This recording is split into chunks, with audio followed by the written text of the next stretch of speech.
Some breaking news we've been following. It has to do with Texas Congressman Al Green.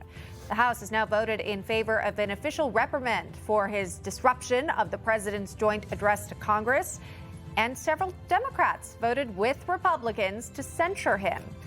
But then things went off the rails a bit. That's right. This all comes after President Trump. He was trying to give his speech. Al Green disrupted that. Congressional correspondent Kilmeny Duchardt is live at the Capitol with the fallout from that and what happened here today. Kilmeny.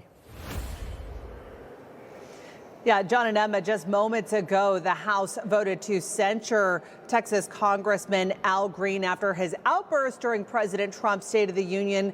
The final vote on that tally was 224 lawmakers in favor, 198 against, 2 members voting present, including Al Green himself. There were 10 Democrats that voted with Republicans to, again, censure Al Green for his actions on the House floor on Tuesday evening, something that I was a direct witness to, sitting in the press gallery right behind the president, watching a remarkable scene unfold as a shouting match ensued with Democratic Congressman Al Green that continued until he was finally removed from the House chamber floor. Now, those 10 Democrats who voted along with Republicans were Amy Barra, Ed Case, Jim Costa, Laura Gillen, Jim Himes, Chrissy Houlihan, Marcy Kaptur, Jared Moskowitz, Marie Gluesenkamp Perez, and Tom Suozzi. So quite a few of them admonishing this behavior during the president's address on Tuesday evening, a joint address to Congress. Now, really important to note that a censure is just a formal way of rebuking a member for their actions. This doesn't mean that Congressman Green is going to lose any rights or privileges as a House member. It doesn't discontinue his time as a member either. But this is a big message, and I think it was quite unprecedented what we all witnessed on Tuesday evening. This was a huge protest among Democrats. I personally witnessed very few Democrats, actually almost no Democrats, stand when the First Lady of the United States took her seat in the House chamber in the upper deck, and also when President Trump took to the Speaker's dais to begin his address and walked down the floor as is customary and part of the ceremony of any joint address to Congress. I think there's also just been fallout in the aftermath of this from Democrats that are really not on the same page and are not singing from the same song sheet when it comes to how to combat the message when it comes to Trump's policies.